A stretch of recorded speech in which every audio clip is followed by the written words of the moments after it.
नमस्कार मंडळी.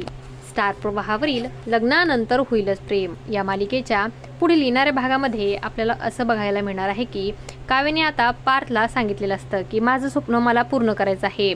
लग्न बंधनात मी पूर्णपणे अडकून गेले आणि माझ्या स्वप्नांना मी विसरले. पण मी अशी मुलगी नाहीये. मला पुन्हा एकदा जिद्दीने IAS एक्झामची तयारी करायची आहे. काल अनिशाने माझे डोळे उघडले, त्यामुळे मी आता नव्याने एक नवी सुरुवात करणार आहे. तर पारचा काव्याला पूर्ण पाठिंबा असतो आणि काव्य आता एक नवी सुरुवात करणार असते. पण मात्र सकाळी जेव्हा पार्थ काव्यासाठी कॉफी घेऊन येतो तेव्हा भलतंच काहीतरी घडलेलं असतं. काव्याची तब्येत काही बरी नसते आणि ती अचानकपणे बेशुद्ध पडते. पार्थ म्हणतो की तुम्हाला तर ताप आहे, तुम्हाला बरं वाटत नाहीये का? काव्या अचानकपणे बेशुद्ध झाल्यामुळे पार्थ तिला हॉस्पिटलमध्ये घेऊन जातो. तर तिथे डॉक्टरांनी चेकअप केल्यानंतर ते पार्थला आनंदाची बातमी देतात की तुम्ही लवकरच बाबा होणार आहात.